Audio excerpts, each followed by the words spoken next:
Lap number 2 starts with give us this day our daily bread. And that's just where I really pray for me. I pray for guidance and wisdom. I pray that I'm strong. I pray that I thank him that he never leaves or forsakes me. I pray about things I know that I'm going to be struggling with that day, or I anticipate that I'll be struggling with.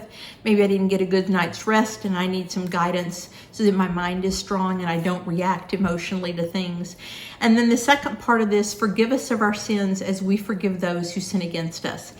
The Bible is really clear that if you haven't forgiven someone, or you need to ask someone for forgiveness, that you need to do that before you ask for something for yourself. So it's here that I really thank God for forgiving me of my sins. I'll name things that he's forgiven me for, but I also thank him for teaching me to completely and quickly forgive other people who have sinned against me.